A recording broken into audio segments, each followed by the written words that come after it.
जय हिंद मेरे प्यारे विद्यार्थियों, आप सभी का स्वागत है आपके प्यारा सा यूट्यूब चैनल कॉन्सेप्ट का खजाना पर। और इस वीडियो में मैं आज आपको बताऊंगा कि आप अगर मैट्रिक का एग्ज़ाम देने जा रहे हैं 2023 में, यानी कि आपका एग्ज़ाम स्टार्ट हो रहा है 14 फरवरी से, यानी 14 फरवरी से आपका एग्ज़ाम स्टार्ट होने जा रहा है और आज तारीख है 9 आपका। तो मैं आपको बताने आया हूँ कि बच्चे इन दिनों में आप कैसे तैयारी करें कि अच्छा नंबर आपको प्राप्त हो सके। और यह वीडियो उन छात्रों के लिए बहुत ही कारगर साबित होगा जो पढ़ने में थोड़ा कमज़ोर हैं, जो अपने आप को कमज़ोर महसूस करते हैं। उन विद्यार्थियों के लिए यह वीडियो काफ़ी इम्पोर्टेंट होने वाला है, तो आप वीडियो के अंत तक बने रहिए, आपको सारे चीज़ बारीकी से समझ में आएगा। तो जैसा कि आप सभी जानते हैं कि आपका जो एग्ज़ाम है वह स्टार्ट हो रहा है 14/2/2023 से, यानी 14 फरवरी से स्टार्ट हो रहा है। और आपका जो एग्ज़ाम है वह 2 शिफ्ट में लिया जाएगा। एक है आपका प्रथम पाली और दूसरा है द्वितीय पाली। प्रथम पाली जो है वह स्टार्ट होगा, उसका एग्जाम 9:30 से और 12:45 तक चलेगा। और द्वितीय पाली का परीक्षा स्टार्ट होगा आपका 1:45 से और यह चलेगा 5 बजे तक। ध्यान देना है आपको कि 9:30 से स्टार्ट होगा और 12:45 तक आपका एग्ज़ाम होगा। 12:45 तक उस दिन आपका एग्ज़ाम होगा जिस दिन प्रैक्टिकल वाला सब्जेक्ट नहीं होता है। जिस दिन आपका 100 मार्क्स का एग्ज़ाम होगा, नॉन प्रैक्टिकल का एग्ज़ाम होगा, उस दिन आपका एग्ज़ाम चलेगा 12:45 तक। और जिसमें प्रैक्टिकल है जैसे साइंस, सोशल साइंस, तो उसमें आधा घंटा पहले ही आपको पेपर लिख के जमा कर देना होगा, यानी कि 12 आपका चलेगा कितना तक, तो 15 तक चलेगा, यानी आधा घंटा कम जाएगा आपका, क्योंकि 3 घंटा 15 मिनट आपको टाइम मिलता है। और जिस दिन प्रैक्टिकल वाला होता है, यानी कि सोशल साइंस का एग्ज़ाम और साइंस के एग्ज़ाम में आपको 2 घंटा 45 मिनट का ही समय दिया जाता है। तो आपका प्रथम पाली स्टार्ट होगा 9:30 से और दूसरा पाली होगा स्टार्ट 1:45 से। आप अपने सुविधा अनुसार समय से पहले 1 घंटा आप जरूर सेंटर पर पहुंचने का प्रयास कीजिएगा। अब हम बताते हैं कि पहला दिन तो आप लोगों का मैथ का एग्ज़ाम है। फिर आपका जो दूसरा दिन है उस दिन होगा आपका एग्ज़ाम विज्ञान का।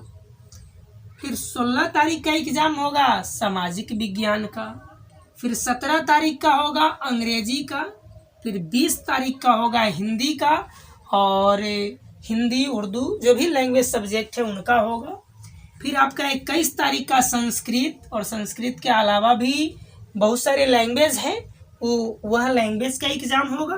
फिर 22 तारीख का एग्ज़ाम उन विद्यार्थियों को देना पड़ेगा जो इन विषयों के अलावा एक्स्ट्रा में कुछ और सब्जेक्ट को लिए हैं, उनके लिए। अब बताते हैं कि जनरली आपको 1, 2, 3, 4, 5, 6 सब्जेक्ट का ही एग्ज़ाम देना पड़ेगा। जो विद्यार्थी एक्स्ट्रा में कोई विषय लिए हैं तो उनको लास्ट दिन यानी कि 22 तारीख का एग्ज़ाम हो। बाकी बाद लोगों का इतना ही पेपर का एग्ज़ाम आपको देना है। उसके बाद अब हम आपको बताते हैं कि किस तरीके से आप तैयारी करें कि आपको अच्छा नंबर प्राप्त हो जाए। तो जैसा कि आप सभी जानते हैं कि पहला दिन आपका गणित का ही एग्ज़ाम है, मैथमेटिक्स का ही एग्ज़ाम है, और बहुत सारे स्टूडेंट को मैथ्स में प्रॉब्लम होता है। आइए मैं आपको बताता हूँ कि इस मैथ्स के प्रॉब्लम को आप कैसे सॉल्व कर पाइएगा। सबसे पहला नंबर बात है कि 100 ऑब्जेक्टिव रहता है मैथ में, उसमें से 50 गो ऑब्जेक्टिव का ही आपको आंसर देना है। अब इस 50 गो ऑब्जेक्टिव कि क्वेश्चन को आपको आंसर देने के लिए सबसे पहले आप उन टॉपिक को चुनिए जो आपको आसान लगता है। जैसे वास्तविक संख्या आपको आसान लगता है तो उसके कुछ सिंपल क्वेश्चन को देख लीजिए। फिर संख्यांकी में माध्य, माध्यिका, बहुलक ये सब हल्का होता है। तो थोड़ा प्रायिकता के क्वेश्चन को देख लीजिए, ये भी आसान होता है। फिर आप उधर एपी में चले जाइए, एपी के क्वेश्चन वगैरह को देख लीजिए, थोड़ा बहुत फार्मूला उसका जो होता है उसको आप याद कर लीजिए। फिर आपका हो गया निर्देशांक ज्यामिति, इन सब का जो फार्मूला होता है, दो बिंदुओं के बीच की दूरी वगैरह निकालने वाला, इन सारे फार्मूला को आप देख लीजिए। सिंपल चीज़ को देख लीजिए। और आप यदि कमज़ोर स्टूडेंट है तो आप 1 नंबर वाला क्वेश्चन यानी कि ऑब्जेक्टिव क्वेश्चन पर विशेष ध्यान दीजिए। उसके बाद आप short answer type question, short question पर आप ध्यान दीजिए। और सारा शॉर्ट क्वेश्चन पर भी आप ध्यान नहीं दीजिए। जिस चैप्टर का आपको लगता है कि आसान है उस चैप्टर का ही टॉपिक को आप जाके देखिए।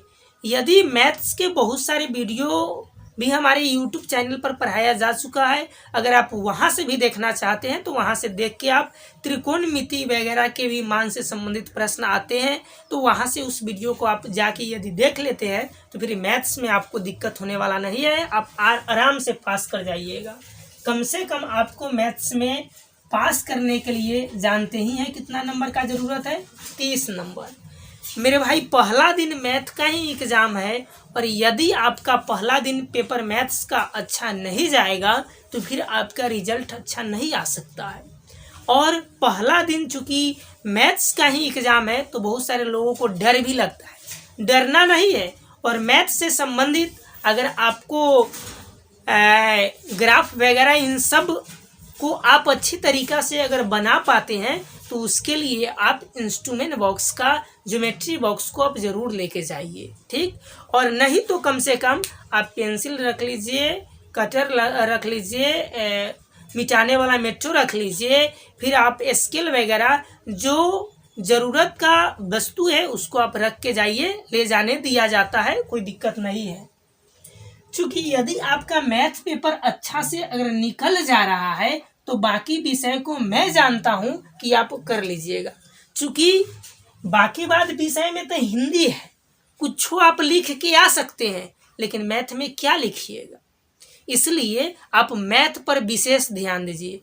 मैथ्स को आप 3 घंटा 4 घंटा अभी आप पर डे आप अध्ययन कीजिए, सबसे ज़्यादा मैथ को। अगर आपका साइंस कमज़ोर है तो ऑब्जेक्टिव पर ध्यान दीजिए और 1 नंबर लघु उत्तरीय प्रश्न पर आप ध्यान दीजिए।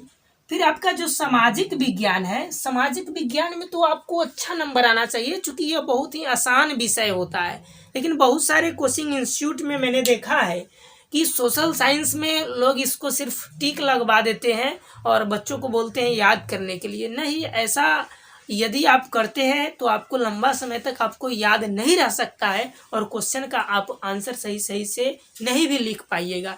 खैर छोड़िए, अभी एग्ज़ाम आ गया है तो एग्ज़ाम के समय में आपको क्या काम करना है कि आप देखिए इसका 1 नंबर वाला क्वेश्चन ऑब्जेक्टिव को और शॉर्ट आंसर टाइप क्वेश्चन को।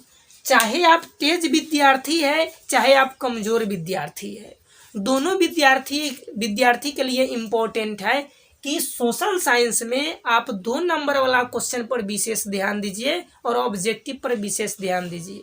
मैंने इसलिए बोला है क्योंकि मान लीजिए कि 40 गो ऑब्जेक्टिव है, कम से कम आप 38 गो यहाँ से ऑब्जेक्टिव को कर लेते हैं, 38 गो ऑब्जेक्टिव को कर लेते हैं।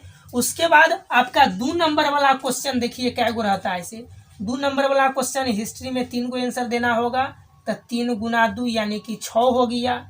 फिर आपको ज्योग्राफी में 6 नंबर का रहेगा। फिर आपको पॉलिटिकल साइंस में 2 गो क्वेश्चन का आंसर देना पड़ेगा 4। फिर इकोनॉमिक्स में 4 और फिर आपका डिजास्टर मैनेजमेंट में 4। जोड़िए 6 6 12 12 और 4 हो जाएगा 16 16 4 20 और 4 24। अगर आप 2 नंबर वाला क्वेश्चन को आप कंप्लीट कर लेते हैं तो इस 24 में अगर सही लिख के आते हैं तो 24 में 24 नहीं तो 22 से 20 नंबर तो कोई नहीं रोकेगा, तो 20 नंबर मान लीजिए, तो आपका हो गया 58 नंबर। उसके बाद मैंने छोड़ दिया यहाँ 16 नंबर का लॉन्ग आंसर टाइप क्वेश्चन। आपको लॉन्ग आंसर नहीं याद होता है, कुछ लिख के आइए, मैं विश्वास दिलाता हूँ उस टॉपिक से संबंधित बात को, आपको 16 में 10 नंबर कोई नहीं रोकेगा। तो 10 नंबर और ऐड कर लीजिए तो 68 हो गया। कम से कम 18 नंबर प्रैक्टिकल जोड़ लीजिए, तो 8 8 16 नंबर, 6 1 7 और 1 8, यानी कि 86 नंबर सोशल साइंस में कोई नहीं रोकेगा। सिर्फ ऑब्जेक्टिव और 2 नंबर वाला क्वेश्चन को, लघु उत्तरीय प्रश्न को यदि आप कंप्लीट कर लेते हैं तो ध्यान रखिएगा। उसके बाद बहुत सारे लोगों का कन्फ्यूजन होता है कि सर इंग्लिश में क्या करें। तो देखिए, इंग्लिश के एग्ज़ाम होगा उस दिन आपको अटेंडेंस होना ज़रूरी है, उसमें फेल पास नहीं होता है।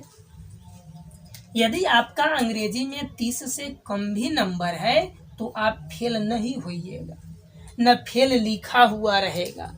तो इंग्लिश के पेपर का आप टेंशन छोड़ दीजिए, कैसहू लिख के आइए, आपको नंबर आ ही जाएगा, पास हो ही जाइएगा। यदि आपको दिक्कत होता है तो हमें कमेंट कीजिएगा, मैं एक आपको वीडियो प्रोवाइड कर दूंगा इंग्लिश का। फिर आपका हो गया हिंदी। हिंदी में तो आप गद्यांश पद्यांश वगैरह और व्याकरण पढ़ ही चुके हैं, आप आराम से कर लीजिएगा। संस्कृत भी हो ही जाएगा। तो आप सबसे ज़्यादा आप मैथ पर ध्यान दीजिए, और यदि आप मैथ को अच्छा से अगर निकाल लेते हैं पहला दिन, बाकी बार आपका पेपर उड़ने वाला है।